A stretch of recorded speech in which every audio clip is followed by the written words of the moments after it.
ধেয়ে আসছে শক্তিশালী ঘূর্ণিঝড়, শুক্রবার আঘাত হানতে পারে অস্ট্রেলিয়ার ব্রিসবেনের দিকে ধেয়ে যাচ্ছে শক্তিশালী ঘূর্ণিঝড় আলফ্রেড। স্থানীয় সময় শুক্রবার ৭ মার্চ রাতে ১৫৫ কিলোমিটার গতিতে উপকূলে আঘাত হানতে পারে ঘূর্ণিঝড়টি। প্রশান্ত মহাসাগরে সৃষ্ট শক্তিশালী ঘূর্ণিঝড় আলফ্রেড অস্ট্রেলিয়ার তৃতীয় বৃহত্তম শহর ব্রিসবেনের দিকে ধেয়ে আসছে। বুধবার ৫ মার্চ সকাল থেকে কুইন্সল্যান্ড অঙ্গরাজ্যের সমুদ্র তীরবর্তী অঞ্চলের দিকে ধাবিত হয় ঘূর্ণিঝড়টি। অস্ট্রেলিয়ার আবহাওয়া অধিদপ্তর বলছে, শুক্রবার গভীর রাতে কিংবা সকালের দিকে রাজধানী ব্রিসবেন ও পর্যটন শহর গোল্ড কোস্টে ঘণ্টায় ১৫৫ কিলোমিটার গতিতে আঘাত হানতে পারে আলফ্রেড।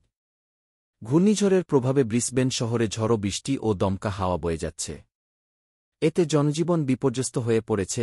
আরও পড়ুন, যুক্তরাজ্যে ঘূর্ণিঝড়ে গাছচাপায় বাংলাদেশির মৃত্যু। এর কারণে দক্ষিণ পূর্ব কুইন্সল্যান্ড এবং নিউ সাউথ ওয়েলসের উত্তরে জনবহুল বেশ কয়েকটি উপশহরের কয়েক হাজার বাড়ি ঝুঁকিতে রয়েছে।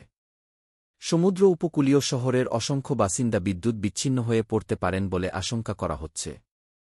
দেশটির প্রধানমন্ত্রী অ্যান্থনি আলবানিজ সংবাদ সম্মেলনে জানিয়েছেন, তার সরকার প্রাকৃতিক দুর্যোগ থেকে জনগণকে নিরাপত্তা দিতে প্রস্তুত। উপকূলীয় অঞ্চলের বাসিন্দাদের সাহসিকতার সাথে ঘূর্ণিঝড় মোকাবিলায় প্রস্তুত থাকতে বলেছেন তিনি। প্রসঙ্গত, ব্রিসবেনে অস্ট্রেলিয়ার তৃতীয় সর্বাধিক প্রবাসী বাংলাদেশিদের বসবাস। তবে বেশিরভাগ প্রবাসী শহরের কেন্দ্রের কাছাকাছি থাকায় ব্যাপক ক্ষয়ক্ষতি থেকে তারা রক্ষা পাবেন বলে আশা করা হচ্ছে।